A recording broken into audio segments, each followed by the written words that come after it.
Okay, let's we'll go ahead and get started for today.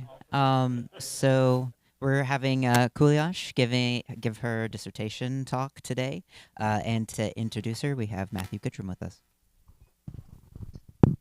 It is a pleasure to introduce Kulash Zhumadilova. Kulash has a bachelor's degree in the biological sciences from the Nazarbayev University in Kazakhstan.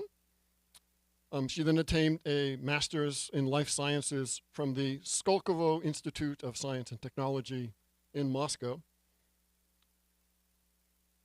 She has an extensive research experience. She's been a researcher at the University of Pittsburgh Drug Institute, the Drug Discovery Institute, also at the Lawrence Berkeley National Laboratory, and she was also at the Maastricht Molecular Multimodal Imaging Institute at Maastricht University. She's received several awards and honors, probably the most significant of them in 2024, the Outstanding Graduate Student Award from the College of Liberal Arts and Human Sciences here at Virginia Tech. Kulash has several publications, including The Dialectics of Engagement, some critical remarks on contemporary participatory research programs in STS, that was published in Marxism and Sciences in 2023, as well as several book reviews and many conference presentations. I met Kulash many years ago in 2020 when she was still a biology student here. She was actually taking my History of Science graduate course.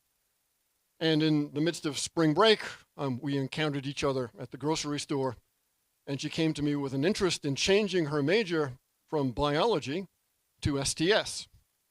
And I tried to express to her that with a biology degree, you would certainly get a job. In STS, there was a little more uncertainty.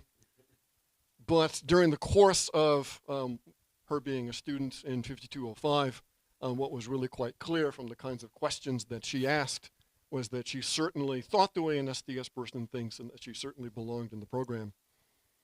What became clear as a PhD student in biology, in molecular biology, Kulash was becoming concerned in what she saw as the influence of reductionism in modern molecular biology. And this has become the focus of her dissertation, where she's going to examine the historical, philosophical, and sociological factors that have really led to the dominance of reductionism in modern molecular biology. The title of her dissertation is Philosophy, Politics, and Social Origins of Reductionism in Molecular Biology. And today she's going to be talking to us about the political economy of reductionism and epistemic consequences of growth in biomedical sciences. And so welcome, Kulash, today.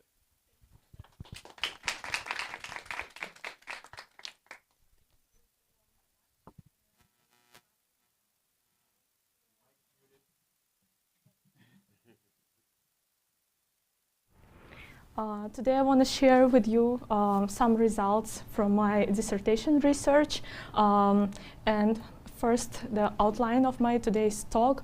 I will start with motivation, what brought me to this question. Then I'll outline what was my guiding question throughout these years. Then I'll give you a brief summary of my dissertation, and I will focus later on chapter 4, where I try to ground philosophical ideas such as reductionism in the material reality, more specifically in the political economy of Cold War science policy in the United States. And I will conclude by giving some of general thoughts on the subject and the significance for STS. So starting the summer of my college freshman year, I was laboratory assistant for various research projects, and I was really convinced by that chain of thought that in order to understand how organisms work, we do need to study cells, and increasingly my work became more reductionistic. Here I'm with my research mentor Nina Sinutovic in University of Pittsburgh, and we are posing in front of cell culture hood, and next summer I did research on biophysics of molecules, and increasingly I started to use bigger machines to study biology, and this is where my experience started to contradict with what I was reading in the textbooks and in research publication. I understood that molecules are actually not what we think of them, and they are way more complex, and the physics of molecules is very challenging for people who study molecules on a physical level, let alone like biologists who just use molecules as a proxy for something else. So I kind of started to be disillusioned with the promise of molecular biology, that we can study and explain phenomena of life on molecular level. So that was the question, the motivation, and the guiding question for my research was to put simply, why molecules? But in general, I wanted to see why and how did biology become molecularized, and why it stayed for so long, decades after it's been like the molecularization has been challenged from philosophy, from STS, and within science and medicine. So those are the guiding questions for my research. And here's the brief outline of my dissertation. Since the philosophy of molecular biology is so convincing, I decided to start with a philosophical justification, and of molecular biology, and philosophy of reductionism is what is being used to justify reduction of phenomena of life to the level of molecules. That's the first chapter of my dissertation. In the second chapter, I look at the alternative philosophical visions, and let me tell you, there are a lot of alternatives to reductionism that is more richer and more, yield more interesting conclusions about biology, but unfortunately, they didn't result being mainstream, and this is also the question that I address in a third chapter titled Politics of Reductionism. Actually, reductionism, and occurred to me later on, it's very charged term. To question, to challenge reductionism is to challenge the science itself. It's also challenges materialistic position, and there are different like political consequences of that. So, in the fourth chapter, I tried to ground that philosophical ideas of reductionism in the political economy of second half of the 20th century science. Let's start. So, what is molecular biology? Molecular approaches have dominated by medical research for decades now, inspired by discoveries of fundamental principles in cell organization. A new paradigm changed the way natural phenomena, health, disease are being studied, described and studied. Molecular vision and associated methods were particularly successful in search for new pharmaceuticals and vaccines, although overall effectiveness of its medical use is a contestable topic. Protein targets for all pharmaceuticals approved in the US these days are known and well studied. Early success stories such as discovery and clinical adaptation of Gleevec and Lipitor, and the promises of Human Genome Project to revolutionize biomedicine only added allure to the molecular paradigm. So for the outsider, molecular biology is a very successful scientific field with large number of practitioners in academia and beyond. With estimated 3 million people in the field, in the US workforce, 10,000 of whom hold a PhD degree, the field has been growing to the point when a group of elite scientists and administrators proclaimed a Malthusian dilemma and called for more sustainable measures. The increase in molecular training also changed what research questions are being asked and how they are studied. In general, there is a tendency for molecularization across life sciences, and such methodological invasion also and wide adoption also brought a normalized epistemological commitment to ontological reductionism that privileges molecular level in explanation of biological phenomena. Molecules are believed to be fundamental units and thus are major targets for universal drug discovery process. Biomedical model of disease reduces explanation of disease incident to individual, their genes, and viruses, and fails to accommodate a larger socioeconomic context. Philosophy of reductionism is what has been used to justify and validate such molecular approaches. And reductionism in philosophy is a very big topic and has a very distinct ideas what constitutes nature. It's so-called metaphysical, ontological reductionism, and how to study and what type of evidence constitutes a true knowledge, which is epistemic reductionism. As a concept, it's usually associated with the larger philosophical issues such as holism, mechanism, unity of science, materialism, etc. So the idea of reduction is central to science and the modern vision of the world, backed up by the materialistic thinking that abolishes supernatural. Modern era with its enlightenment ideals and capitalistic social relationships makes the idea of reduction quote-unquote common sense for its practitioners. The link between modernity and the rise of science and technology has been studied by STS scholars like Sandra Harding and Bruno Latour, just to name a few. They interrogated what constitutes a modern subject and how scientific thinking replaced other ways of knowing. As society gets more atomized and with emphasis on individual rather than community, so are the conditions at work that justify the vision of labor over holistic thinking and expertise. Ideological roots of scientific reductionism in capitalism were criticized by Richard Lewontin and Richard Levins, as well as Andrew Gord, Hillary, and Stephen Rose. And although social and economic roots of reductionism and fragmentation of reality have been studied and widely accepted by many, the question of reduction is still politically charged and has an interesting story of that political contestation. So in the chapter 3, I also have an interesting case from Soviet history where reductionism was also at stake. And it looks like it's a perennial issue, and the reductionism was also involved in the a century-long debate between vitalists and mechanists. So the history of this contestation is very important.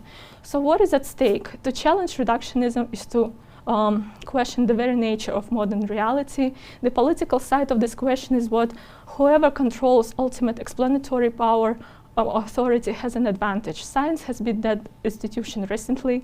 However, historically, this function belonged to religion. Ever since science gained widespread recognition as a superior way of knowing, it became, in the words of Richard Lewontin, an institution of social legitimation. Reductionism, along with determinism, is essential to scientific claims about the world. Belief in their accuracy is what justifies its privileged position today. To question reductionism is to question the legitimacy of science and its status in society. Another political issue at stake is the relationship between reductionism and materialism. Materialism has been historically a progressive political position by banning the supernatural, and it aimed to free people from ecclesiastical doctrines and unhinged metaphysical speculation of idealistic philosophers to make nature intuitive and understandable for modern rational mind. However, reductionism of modern science has been getting a substantial critique from both progressive and conservative ends of political spectrum, which significantly challenge materialism in its political status. And although not all materialisms are reductive, they are intrinsically connected. So is the critique of reductionism inherently reactionary? If materialism no longer a progressive position that has lost its emancipatory potential, what else is? In this talk, I will attempt to ground reductionism in social organizations of biomedical research. Besides philosophical commitment, institutional design of biomedicine also contributed to the establishment of status quo. To quote Richard Levins and Richard Lewontin, the harder problems are not tackled if for no other reason than that brilliant scientific careers are not built on persistent failure. So the problems of understanding embryonic and psychic development and the structure and function of the central nervous system remains in much the same unsatisfactory state when they were in 50 years ago, while molecular biologists go from triumph to triumph in describing and manipulating genes. So with that, these are just molecular biology and STS have a long history together. So here are the books that I draw from heavily. And STS has been useful in influencing how I think about molecular biology, and particularly the Thomas Kuhn and his paradigms. I think beautifully capture what molecular biology is today.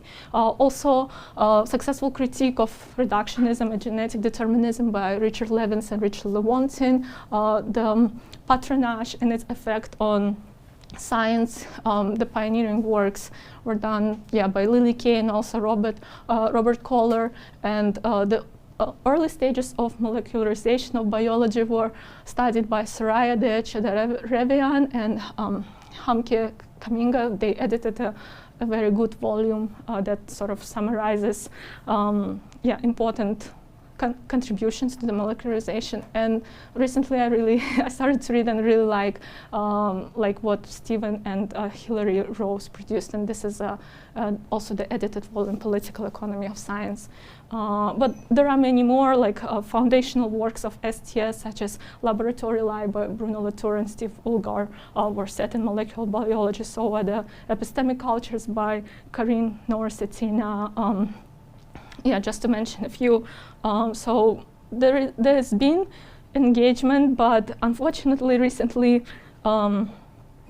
as few famous historians of molecular biology lament, molecular biology as an analytic category in the history of science is less popular these days, and Michel Morange even asked if the molecular biology is dead, although he says that not in reality, but there are less scholarship around that, and that expression itself no longer appears in scientific vocabulary just because it's fragmented. It's managed to reduce itself to other research programs. And Soraya de Echederrevian wrote this a couple of years ago, just when molecular biology is arguably delivering on some of its long-promised medical applications, the history of molecular biology has lost much of its shine, and she argues that it should not be the case, and I agree with them, since we are at the historical, and also at the critical distance from key players and of molecular biology, and in the post-Human Genome Project era, we do have data that can sort of support some of our heuristics, such as this paper in Nature 4 years ago that analyzed bibliometric data and showed that out of 22,000 genes, these top 8 superstar genes are the ones that have the most papers written on them, and it's not a coincidence that all of them are involved in cancer, and they have a high promise of being developed into therapeutics and drugs. So, but but there's 22,000 more genes that kind of not studied that well, and this is what it doesn't square with the promises of molecular biology to understand the cell by studying all molecules and their interaction, just sort of give us more resources to do that. So that's what leads me to the story that I want to share with you, and this expression by Edward Abbey, American author and environmentalist, who said that growth for the sake of growth is the ideology of the cancer cell. And I just kept that quote as an inspiration for what I was studying in this chapter. So in 2014, a group of concerned scientists wrote this perspective paper for Proceedings of National Academy of Science. And if you recognize the names, Bruce Alberts is a very important and well-known scientist who was a president of American Society for Advancement of Science, AAS. AAAS. And Mark Kirshner and Harold Varmus, also very famous molecular biologist, and Shirley Tillman, I believe, is also a famous biologist, but she also was a president of Princeton University back then. So this is a mixture of famous scientists and administrators who were arguing that uncontrolled growth, and as they put it, never-ending rapid growth in biomedical sciences has created an unsustainable hyper-competitive system that is discouraging even the most outstanding students from entering the profession and making it difficult for seasoned investigators to produce their best work. And it's been known in the policy circles from early 2000s that the system produces way more trainees than it can accommodate. And in part, research assistantships were the driving factor for that growth. And especially it ballooned in after 2000s, so after the Human Genome Project.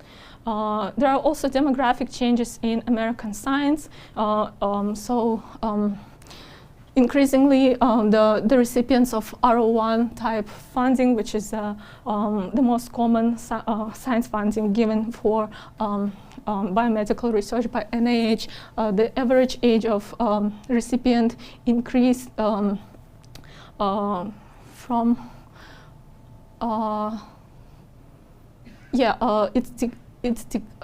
so the investigators under age of 36 dropped by threefold, from 18% to 3%. So it's not to be ageist, it's just to say that somehow the system favors experience and favors sort of like already being in the field.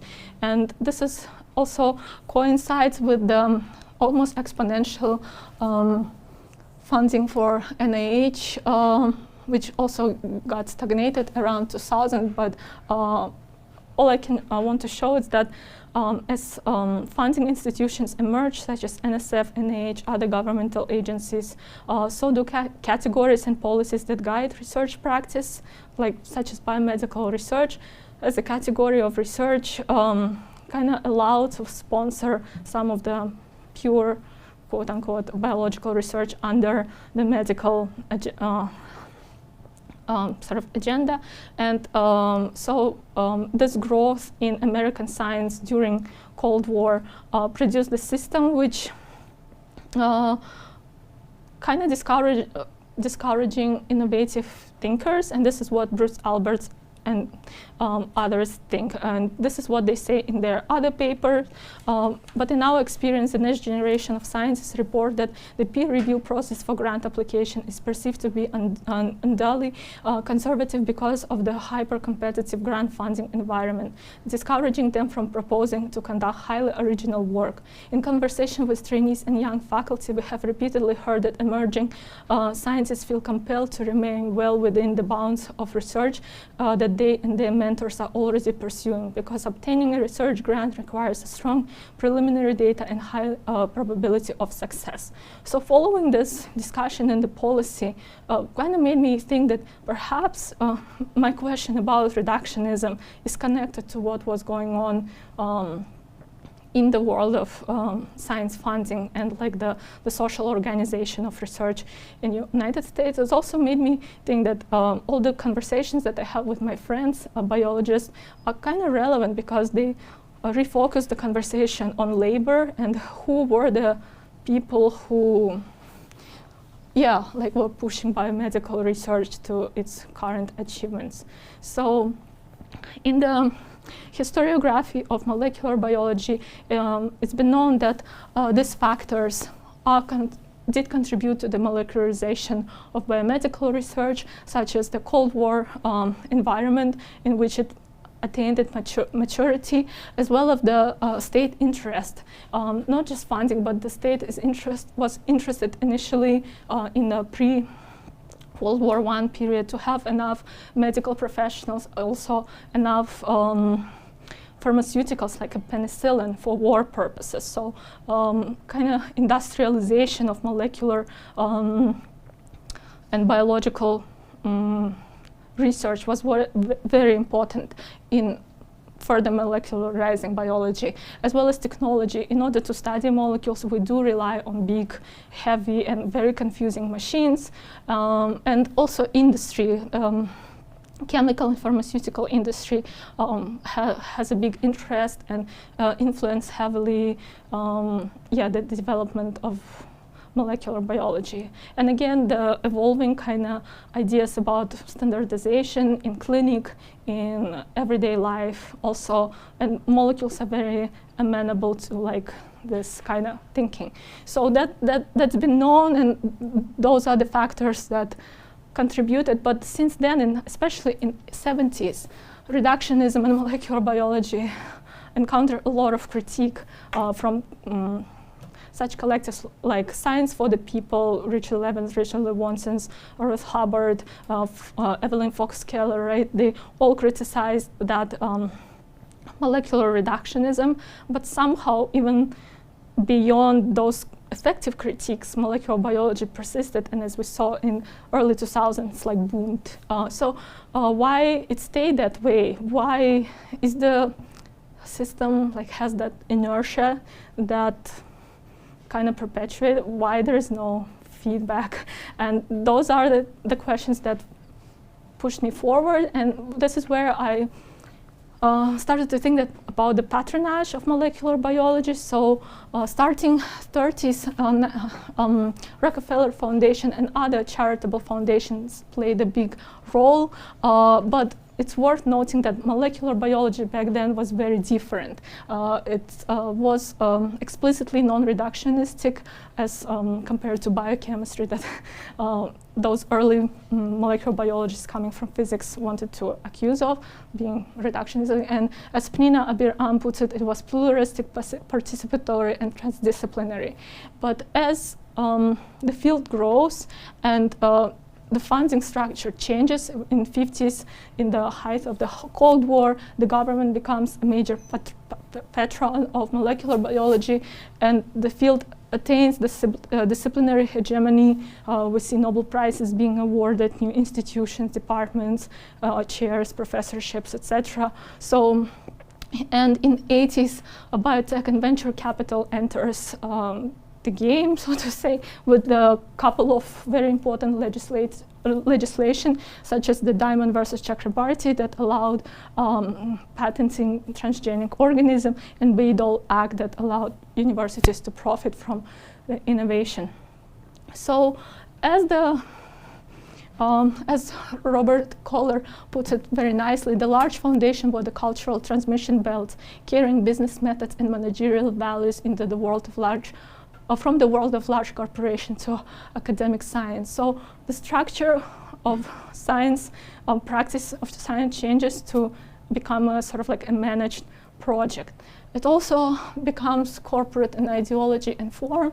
As Lily Kay puts it, cooperation was a political and economic ideology of the evolving corporate structures in the post-World War I America, specifically science, industry, business. There was a remarkable commensurability between levels, between the goals of the new program and the institutional structures that supported it, between ideology and form. So we see that the changing structure also changes what motivates scientists, how they think about their work. And just to summarize, after 50s, we see that if earlier in a foundation era we had managers in science, such as Warren Weaver is the important figure in the Rockefeller Foundation, shift from scientist managers. So now scientist, principal investigator of the lab, he or she is, or they are they need to self-advocate, search for funding. Also, the structure of lab becomes increasingly subdivided. Everyone has a very specific task. So division of labor in molecular biology is very high. And again, we see this shift to project thinking, which can be very short-term compared to like longer and like harder problems that will require like perhaps years to get results from. So the era of bureaucratization has started, and a market model of science funding was driving that, as I would argue, and the hyper competition also kind of facilitated this high specialization that reductionism is really good with. Like, as Hillary and Stephen Rose put it, in addition, the change mode of production of scientific knowledge has resulted in a shift in the internal organization and social relations of science, seen most graphically in big science, where the whole laboratory may sign one short paper. This change has been widely recognized as a shift from craft production to the industrial production of knowledge, where scientists once worked as an individual producers of knowledge. Now they work in a large hierarchically organized teams characterized by an increasingly intense division of labor. So my argument is that reductionism was a survival strategy in this environment, and this is actually, I took this quote, reductionism as a strategy, by analyzing accounts of scientists during science wars in the 90s. That was very productive time for discourse around reductionism. Reductionism, as I explore in my third chapters, became sort of like a derogatory term in the 70s with all the counterculture protesters and people trying to reform science. And by the 90s, like a lot of scientists, especially scientific establishments such as Steven Weinberg, famous physicist, Freeman Dyson, also famous physicists, they had a back and forth in the New York Review of Books about the reductionism, where Freeman Dyson was saying that reductionism, he despises reductionism because it's a false philosophy that led such people like Einstein and Robert Oppenheimer astray, because towards the end of their careers they were obsessed with finding those unifying equations of various Steven Weinberg, who was also promoting superconducting supercollider, was kind of pushing back on that, saying that, yeah, reductionism is key to the science, and they had a very interesting back and forth. And also famous biologist, also Nobel laureate, Eric Kandel has a whole book on reductionism in brain science and art, where, and analyzing those accounts actually made me realize how sometimes scientists confuse ontological and methodological reductionism. For them, it's usually reductionism is the way to study. So they are very strong realists in this sense. They again, some of them, but from the accounts that I read, and in one of them, Eric Kandel is his phrase that reductionism is a successful strategy. And that made me think that perhaps I should look and analyze reductionism from a very pragmatic standpoint, that's the strategy for producing a novel research. As Conrad Waddington, a famous biologist, puts it, reductionism is a recipe for action. If you're confronted with a complex situation, for instance, a living system, your best bet to get some sort of payoff or other is to look for the physical or chemical factors which can influence the phenomena in question. So this Democritean Cartesian worldview, in other words, made for lousy philosophy, but when what is called for is making a quick scientific buck by discovering some useful practical information, in Trump the show a slow, complex search for multiple levels and plurality of inputs. So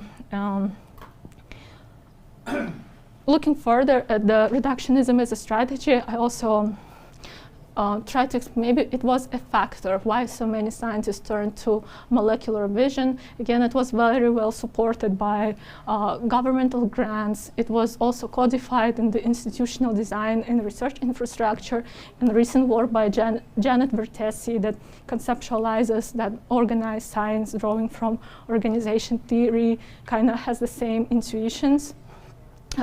Also, hyper competition kind of facilitates creation of the doable projects, and molecular biology and reductionism are really good in constructing those doable projects, as Joan Fujimura argued in connection to cancer research. And finally, it also allows us to look at the labor perspective in molecular biology, and it's a labor of graduate students and not epistemic superiority of molecules and molecular biology that made it such a successful science. And Cold War growth-oriented science policy also contributed to the perpetuation of reductionist program. So in conclusion, I hope to revive molecular biology as an analytical category, especially now we do have a historical distance and in STS critical distance from what it tries to do and how. So and also in this very crucial moment, very difficult moment for American biomedical science, I want to raise awareness among people who care about science and scientists, how the patronage sometimes always comes with a string attached. And although I still believe that governmental funding is the lesser evil among the all possible options, it's a market model of science policy that was driving this. So maybe we should rethink how government should fund and distribute funding. And it's not to say that, it's just perhaps we need to have a renewed conversation about the patronage and sort of the set of social relationships that come with it. And it's also important to realize that science policy has epistemic consequences, as molecular biology shows us. And another important question, we can analyze and think differently on reductionism, but it is a fact and it's true that it kind of opened that unsustainable scientific growth, opened doors for talented young individuals to science, which now, if the science is shrinking and will become a steady state, it might become elitist again, as it once was. So how to have a sustainable growth, but still keep the doors of science open to those who want to be there. So those are the larger questions that I'm trying to grapple with as I'm writing my conclusion. And I want to acknowledge my family, especially my parents-in-law who are now taking care of my baby as I'm speaking and trying to finish my dissertation. Also my mentors, I want to thank Dr. Shu. She's been really helpful with and Professor Woodrum and all others along the way who can help me get here. So thank you. And I hope to have a conversation.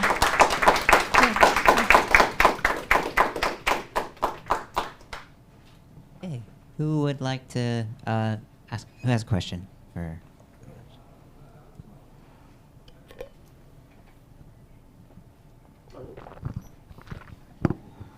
This is a practical question maybe for other graduate students in the room. Mm-hmm. What have been some of the challenges of trying to integrate a philosophical, a social, political, and historical approach to this problem of reductionism in molecular biology? Mm-hmm.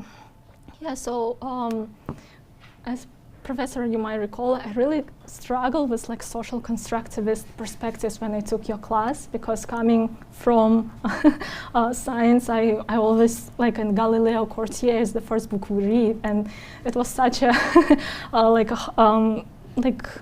a turning point in my thinking, because I always regarded Galileo as this hero that spoke truth to the power, and and she now. was appalled by that book. I remember it still. I still remember my feelings about that. But increasingly, I adopt. I think seeing the history of the STS and how those arguments came to be helped me to see that perspective. But as a scientist and as 18 years old, I was really convinced by a lot of what molecular biology was promising. So I knew that I need to start from philosophy, because it is what is guiding the thinking of some naive scientists. So I always knew that the philosophy would be the ground where I should start, but increasingly I understood that I cannot really separate the philosophy from the social context. And And although I was worried that the title of my talk may confuse some people, that I will like provide some hardcore social science analysis of policy, and yeah, I still rely on a lot of STS and published data from social sciences, but it's just from my conviction and also like this materialist thinking that I need to ground that philosophical context in the practice of everyday scientists. So again, it might be perhaps less convincing for social science-minded people that there should be more robust evidence, for example, for my claims about perpetuation of reductionism, but at the level that I'm operating, I'm trying, because bulk of my dissertation is on the philosophy of reductionism. And this is an attempt to link or like sort of ground those ideas in social reality rather than like try to make like sort of a dissertation from drawing from all this, like, and using the methodology of social science. But the history actually was really, there are not many books on like the molecular biology in title. There are a lot of recent scholarship that looks at the systems biology and synthetic biology and different sort of like new biologies that resulted from the molecular biology. But Michel Morange is the historian of molecular biology, but still largely internalist, and somehow like the historiography of molecular biology is not as rich as like the sort of like historiography and STS works on molecular paradigm. Although somehow this paradigm thinking never caught on in biology, physics is still considered to be the example of like paradigmatic thinking, but I actually try to argue that biology should adopt, we should think of molecular biology as a paradigm, and then it will resolve these issues, because then we no longer will be obsessed about like the molecular biology, but rather the molecular thinking, or as Soraya de Chederevian argues, molecularization actually is that process is more important than the titles such as molecular biology or like synthetics. So yeah, it's been, the history of molecular biology is also something that in need of STS critique, I would argue. But thanks for this question. So we have Rebecca on online with her hand raised. I'm good, thank you. How to unmute Rebecca, or is it in my computer? No? Yeah. Okay. We don't hear you, Rebecca.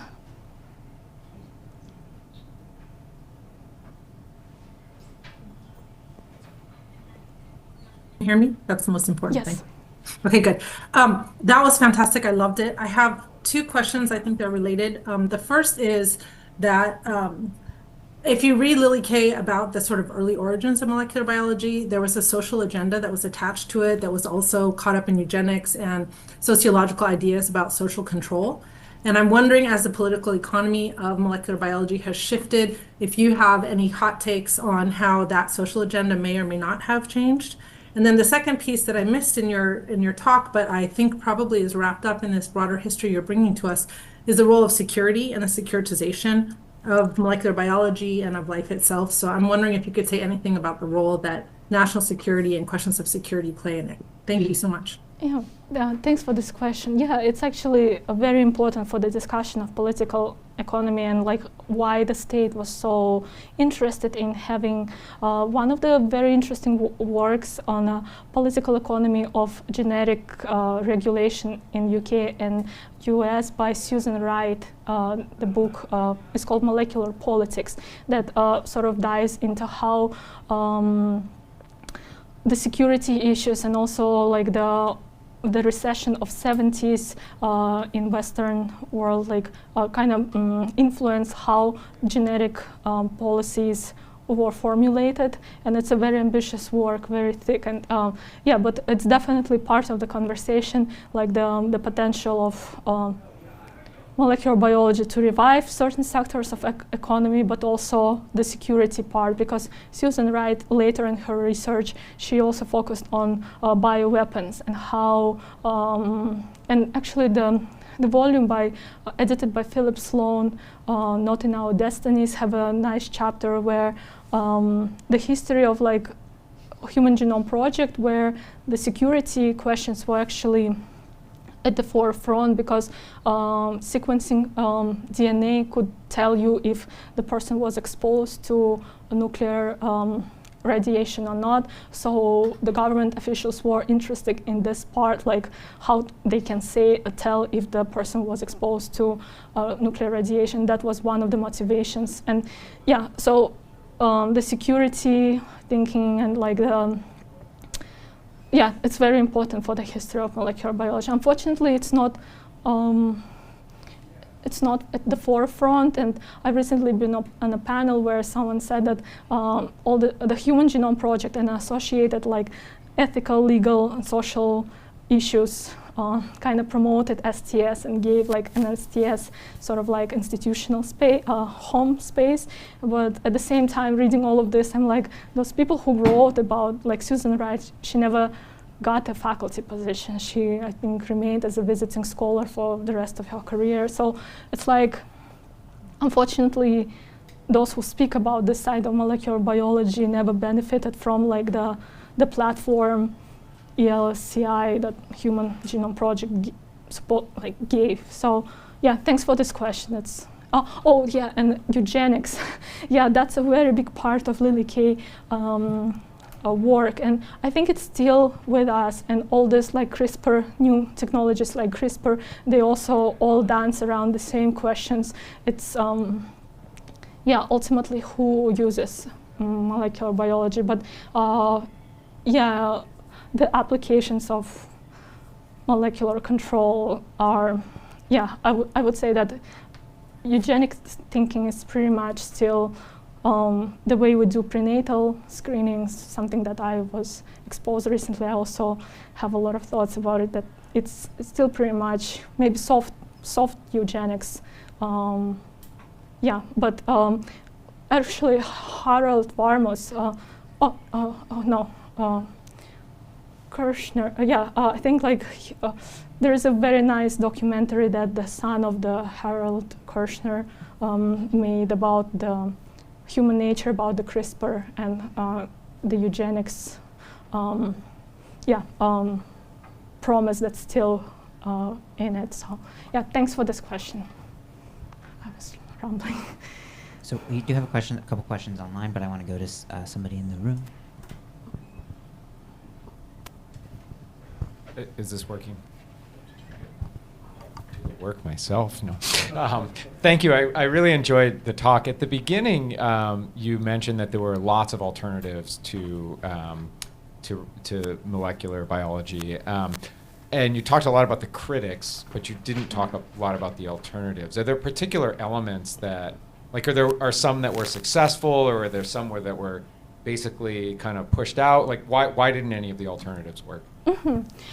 Yeah, thanks for this question. So Conrad Waddington, whom I mentioned, he was one of the founders of, actually, one of the participants of the theoretical biology club that was arguing for like the third way. So traditionally, reductionism is linked to the mechanistic thinking, and it's been there are two camps historically: those who argue for vitalistic approaches to living organisms, those who think that it is explainable in mechanistic terms. And although it's largely think that vitalism was discredited by Louis Pasteur, it's actually there is a literature that it's impossible to disprove vitalism on with the empirical data. It's pretty much like a metaphysical position. So vitalism is one alternative that has been always with us, like since for a couple or like more centuries.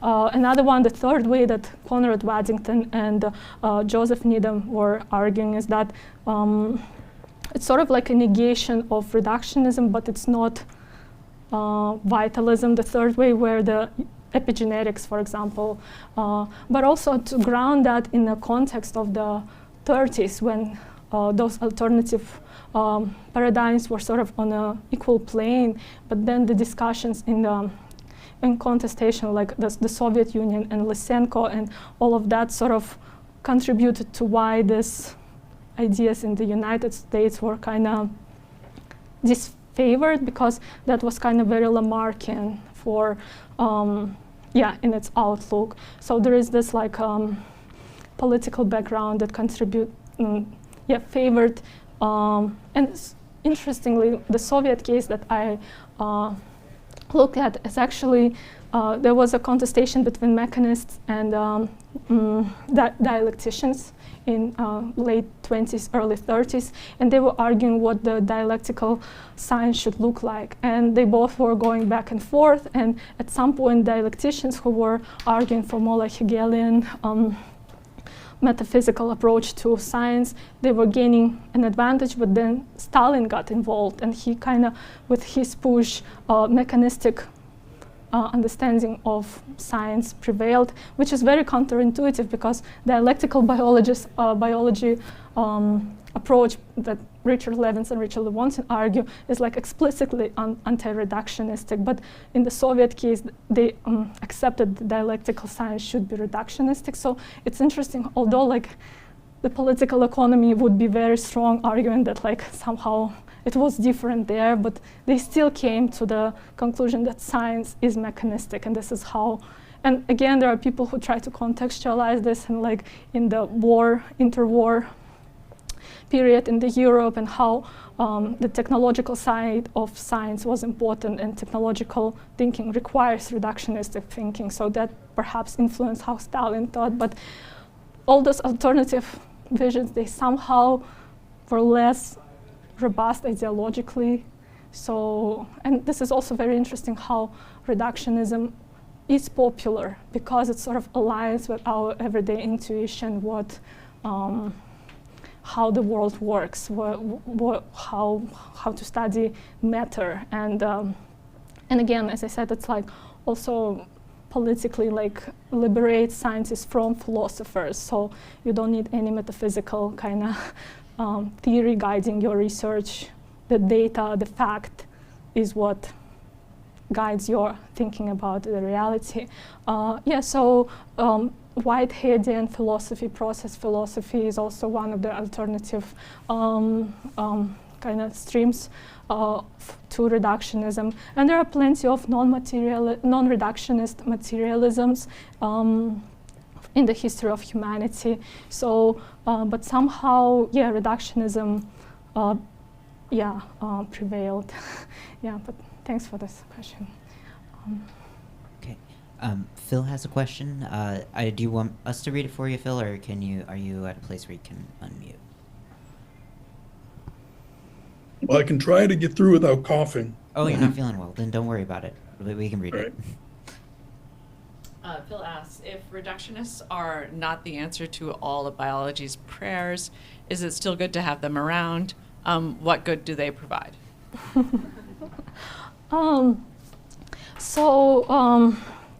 Even within like a radical science critique of reductionism, like Stephen and Hilary Rose, for example, they think that reductionism is a useful scientific tool in thinking, and it's like a capitalist use of reductionism that corrupted it and made it like so kind of irrelevant to So there's this stream of thought, and even like some dialectical biologists, they think that everything should be in moderation. Reductionism should be followed by synthesis, and then it's sort of like should reinforce each other. And so there are like people who think that reductionism as a philosophical idea, methodological, epistemic reductionism still should be with us, and it's useful, and it's what made sort of like science achieve the important. It is part of scientific method. Has been useful, but it's abuse of reductionism in the sort of like a social reality of second part of the 20th century, late capitalism, that made it so kind of unproductive. And there are people who explicitly argue against reductionism, like Richard Levinson, Richard Lewontin, and they explicitly formulate the dialectical principles in opposition to reductionism. So those are, I think I'm in the middle. I still think reductionism can result in a very beautiful, can contribute to a very elegant thinking in science, but again, uncontrolled reductionism is what made me, kind of question. So I think it's still good to have reductionists around, but there should be other people. There should be other members with different attitudes, metaphysical positions, alternative visions that will sort of balance those ideas. So thank you, Phil.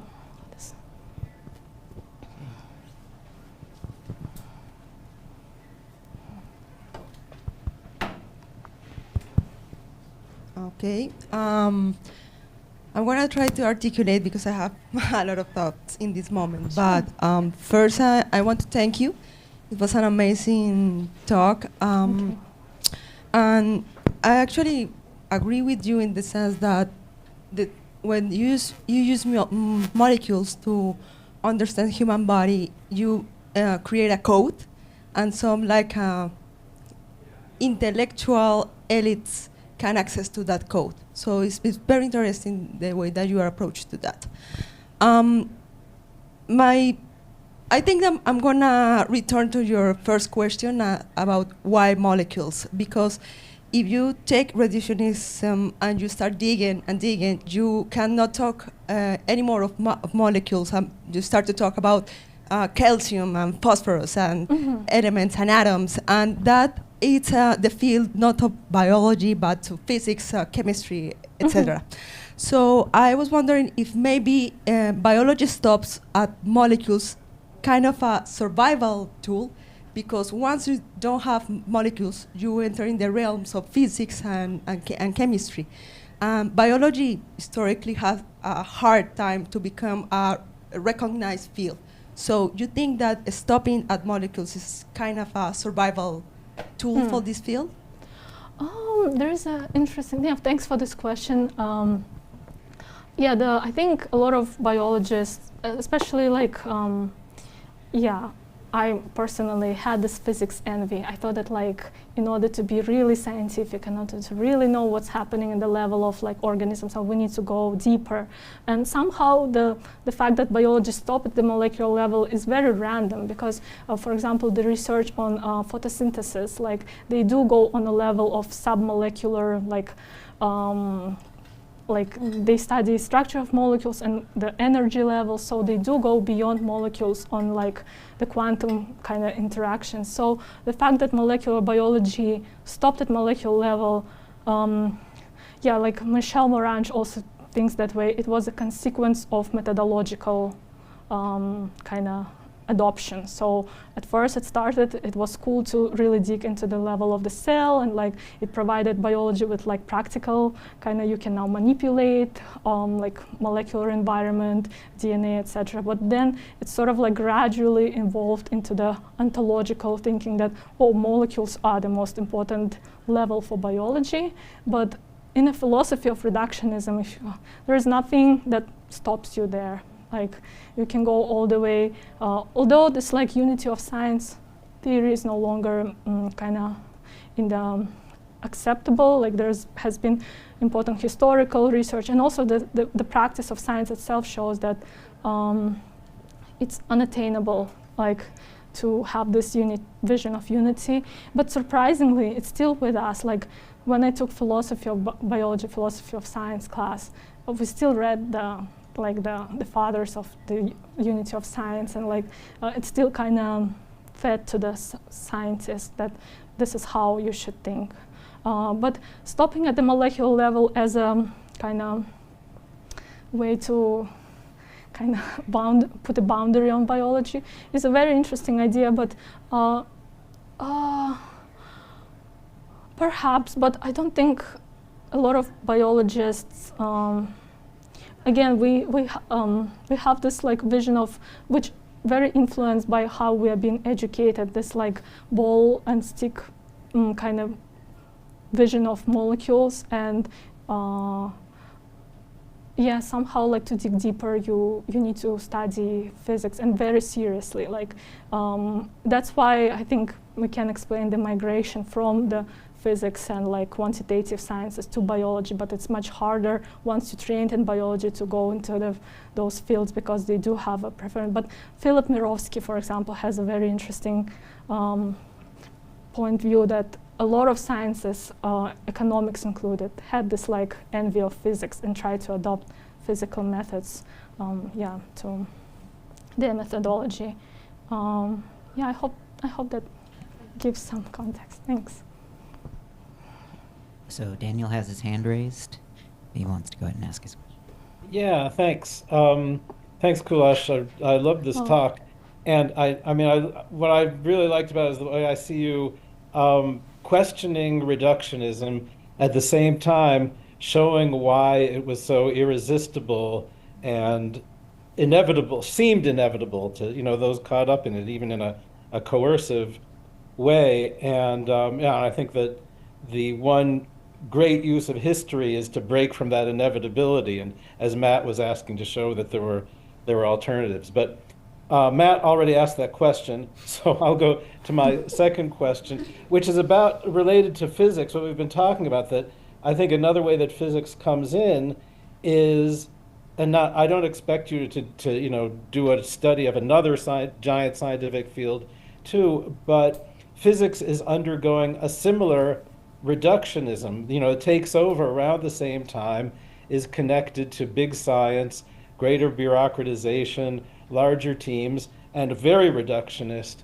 And so I wonder how that comparison could inform your work, possibly leading you not to want to rely too much on explanations that are internal to biology and look for things that are really cut across fields. Mm-hmm. Yeah, thanks for this question. Yeah, there is a very physics definitely has similar dynamics, and there is an interesting article by David Kaiser of MIT, Suburbanization of Physics, which also sort of like very similar to what I draw on. Is like that,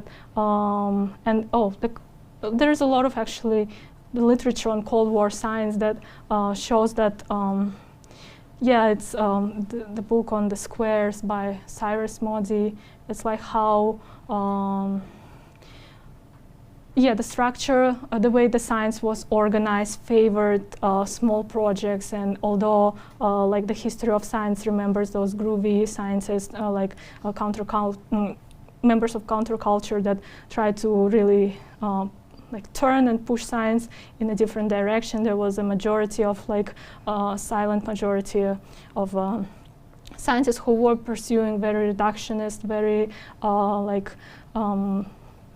one step at a time projects in physics, and I think by extension in biology. So the physics is very interesting, sort of like sibling discipline that has a lot of similar, there is also similar train of thought and research on how Cold War austerity politics influenced the Paul Foreman and his epochal break in 70s, that physics became, and the science itself became, very technology oriented. So there are also epistemic changes in physics, becoming more sort of like applied rather than in its bulk, rather than more abstract and theoretical. Although there is still theoretical physics, but overall the field turned more to applied problems. And it's actually something what those scientists that I quote lament as well.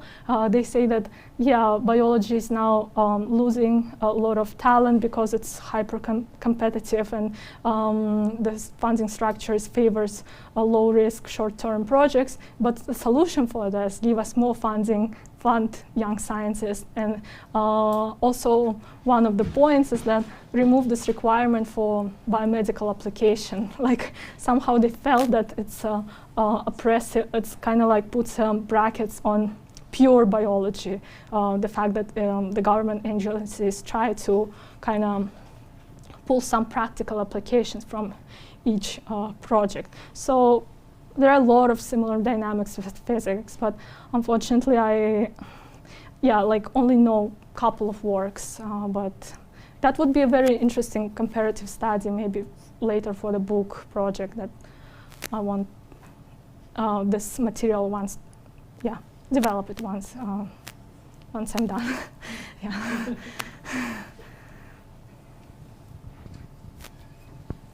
That was a really brilliant talk, and I really enjoyed it. Thank you so much.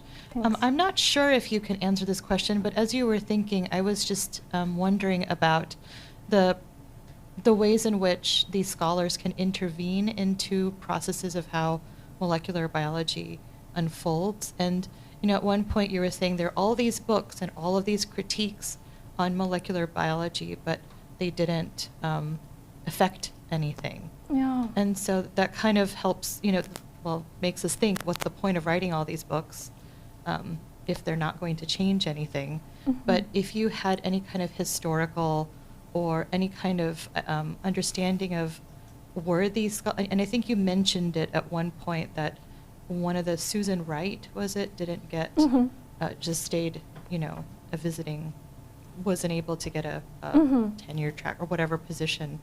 But can you speak to some of the critics and their journey in trying to shape the direction of molecular biology? I don't know if you can answer that, but perhaps you've come across that in your work. Yeah, I actually I thought that a lot of what I presented to you, it was evolved organically for me, but I was when I encountered some of those books, I was all these ideas that I'm kind of marinating in my brain were already written 30 years ago, turns out, and where was I, why I never encountered those authors, why, even in our standard, STS classes or philosophy of biology class, science classes, this kind of critique of molecular biology, reductionism never appeared. So it's also interesting, institutionally, Richard Levins and Richard Lewontin, on whom I rely heavily, and who were the most kind of, I believe, radical criticize, or people who criticize reductionism. They were at on the faculty in Harvard, so I believe they had tenure protection, so that was, I believe, helpful. But other people, like Susan Wright, again, I don't want to, I don't know much about her biography. Maybe that was something she desired, not, or she never pursued the career, but it's just, I was looking at her, because after that book I wanted to read more what she produced, and I kind of saw that her institutional affiliations were very different, almost every year, and it never was something permanent or something with the protection of tenure, although she is doing very sensitive. And at some point I think she was collaborating with governmental agencies on at the same time the book, very similar book, for example, on also comparative analysis of genetic policies, written by Sheila Jasanoff, but we know that Professor Jasanoff is chairs a very influential STS department in Harvard. So it's somehow some critiques got traction, some didn't. But I also want to mention something. Sorry, it escaped me, but I thought it's very important. Oh yeah, the ethical, legal, and social implications. The platform that Human Genome Project sort of gave to institutional kind of support for this type of research. I read an interesting interview from a lawyer who was behind like articulating like the what the program should look like, and he says like that the program never implied a feedback loop, even though it was funded by the government, and the point was to bring up those important conversations. Never by institutional or like programmatic design. There were all these critiques were supposed to affect how Human Genome Project will be managed. So by design, there were no feedback, even when the intentions are good and right. So yeah, I think maybe, yeah, again, maybe that's a question of science policy, or, yeah, but somehow the radical critique of biology. Although there was a very interesting, like sort of like juicy, like not juicy. I'm sorry, it's not right word, but a heated kind of exchange in '70s once the federal funding was undergoing major cuts. New York Academy of Sciences had a 2-day conference where they brought Stephen and Hillary Rose to give them a keynote, and they came with like the talk called Incorporation of Science, and they were like full-on Marxist analysis, and the Q&A afterwards is like so entertaining to read. I really, it made my day. I was like, oh, yeah, that was really, really nice. So somehow those critiques, they pop up in like places where you think they will not pop up, but yeah, but that was interesting, like how they, yeah, someone should write a paper on like how this conference came to be and why they were invited as a keynote, because the rest of the speakers were really like lawyers and the policy experts, and like, yeah, so yeah, I really like that episode. Yeah. I'm going to follow up on this question because it might be valuable for you to historically trace the waves of different kinds of critique and alternatives, because, I mean, part of the reason why they went away is they were all really prominent Marxists, and Marxism clearly went away. I get the sense that in your analysis it has not, but it does seem like all those books came out of that moment, right? And so that was the critique from that point of view. But then I think there's another interesting wave from what I'm gathering as you're saying it, of these ELSI, or however the acronym goes, which are the kind of more like bureaucratic, like let's get in here and do this. And so it might be interesting to compare why these different challenges to reductionism don't succeed, or reformulate what the dominant reductionist strain is doing. And then I also wonder, what is the most contemporary or recent critique that, or alternatives that people are making? How, for example, well, now we have really complex AI systems that can reintroduce some kind of hybrid, and whether those are the next thing to die or not. So it's just a suggestion. Oh yeah, thanks for this. Yeah.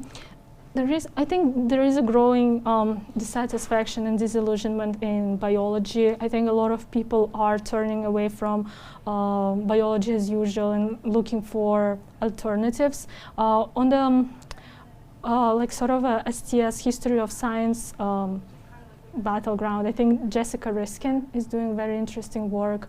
I'm looking forward for her upcoming book on Lamarckism and how a lot of Lamarckian ideas are resurfacing in biology of recent years, and how, yeah, and she's also active like a public intellectual, and I really like the book review of Robert Sapolsky, that there's no free will. Like, she wrote a very good, and I also was surprised and pleasantly surprised that New York Review of Books remains that place of like intellectual exchange connected to biology and like alternative, if not Marxist, but still critique of mainstreams or like some stream of thought in science.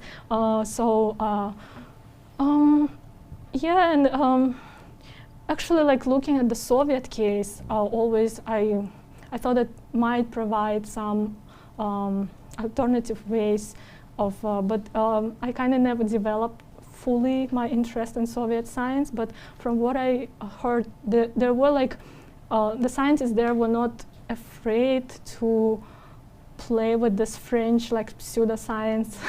Kind of sometimes it would go in a very bad direction, but sometimes the questions they would ask are valid ones, which are somehow would be really patrolled and out of boundary in a pharmacological paradigm, for example, in a current state of molecular biology in US. Like, for example, the question of homeopathic, like, medicine, there was some research that was sort of tried to interrogate that, and I know that the immediate answer would be like, this is pseudoscience, all the analytical chemistry we know doesn't support that, but actually there was like research in a very reputable places like Moscow State, I believe, where they were doing the dilutions. They were trying to answer that question without being afraid to be labeled fringe pseudoscience, etc. Again, this is like tricky, like it might fall into pseudoscience, like, yeah, again, it requires more careful study, but yeah, I always was curious about like the sort of science in alternative political economies. Yeah, it might be different. Thank you. This was really a great talk. Thank you. And I love your project. I actually wanted to just, I guess, pull on that last thread. I hadn't meant to pull on it because I didn't know it was coming. But this idea of alternative political economies. I mean, if one of the advantages of making a political economy argument is that it suggests that there's an opportunity for change when political economies change. We're at a moment of perhaps inflection at the university, in science, and of course, you know, such moments of inflection come with a lot of fear and anxiety and hand-wringing. But I do wonder if you see any opportunities in a moment like this for thinking about ways in which the science itself can kind of break free of the forms of practice that you're critiquing, and whether you see, just really thinking about the current moment, you know, with the loss of certain kinds of funding, with there's also, you know, I see a lot of sort of push towards interdisciplinarity, sort of changing the kinds of communities that are doing research. I mean, I think there's a whole range of possibilities and arguments. I was just wondering what you think. Yeah, thanks for this question. Yeah, I've been grappling with this question recently because I started my projects way before like the epochal change in the like funding of biomedical research, and also made me question my politics, like what I'm trying to achieve with my work by criticizing governmental funding. Like I still, as I said, think it's a better way than others. Like like the private venture capital. Like I don't know, like the recent book review book I read on Candace Pert and her like entrepreneurial kind of part of the career with I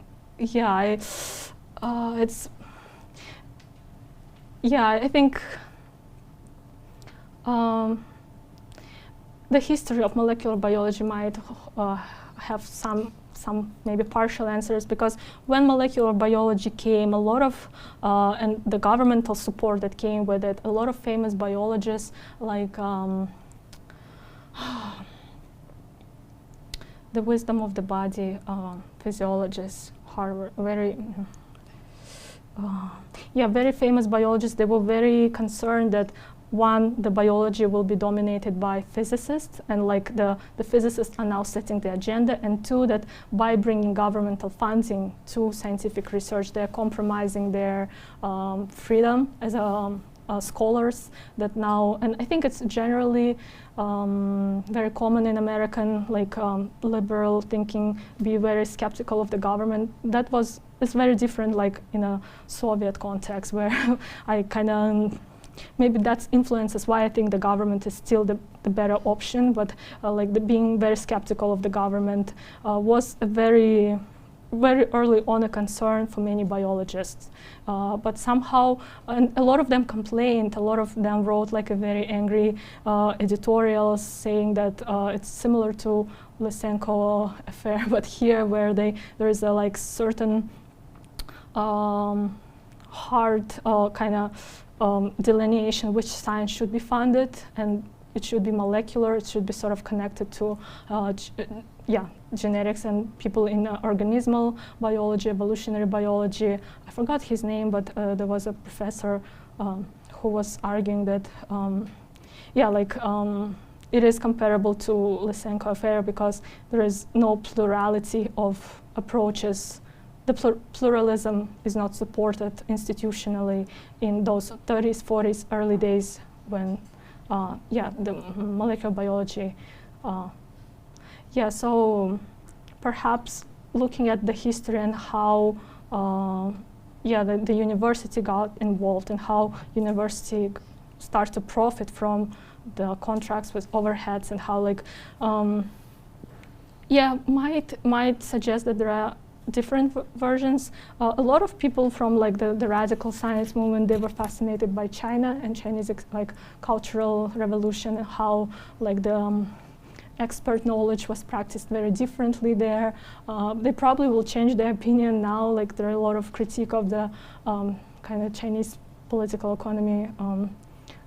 To be honest, I haven't looked at it, but as far as I know, it's also not, it's deviated from those early days. So, and the Soviet Union, which I always thought that it provides a good alternative, but looking at the history and the siding of Stalin with mechanists kind of made me question. And a lot of people, like Stephen and Hillary Rose, they agree that the way science was managed in Soviet Union was not very different from the way it was done in US, especially in the Cold War era. So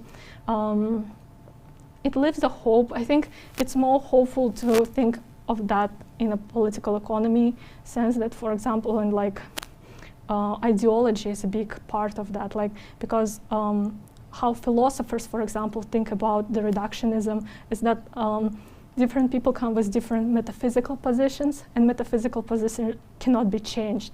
And that was such a dissatisfactory kind of answer for me, because I read all this philosophy hoping that it, by thinking rationally, being impartial, by reading the argument, you can change your mind, but turns out your metaphysical position can never be changed, which was I kind of rejected this conclusion. I hope that it's not that bad, and all this internalized commitments can be changed once you examine the issue carefully and honestly. But maybe it's way too optimistic. I still think thinking in terms of political economy is more hopeful than bringing ideology or metaphysics into the conversation. Thanks for this question.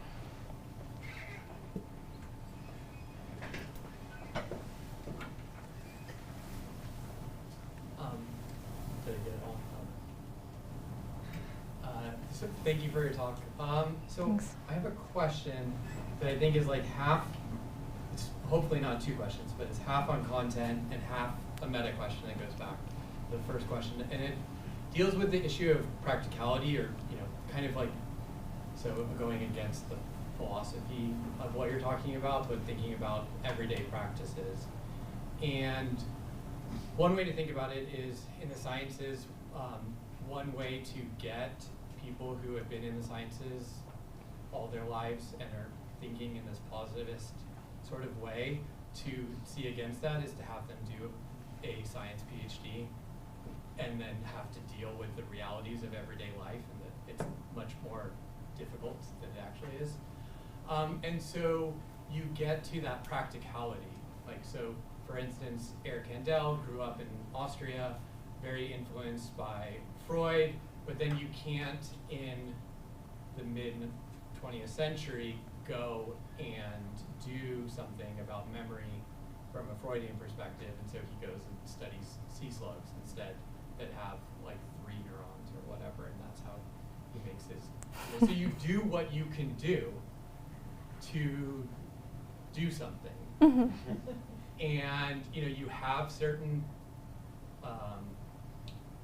capabilities, you have certain tools, and you go into your lab every day and you figure out, well, like, what can I do? Because this is what I have, and I do stuff, right?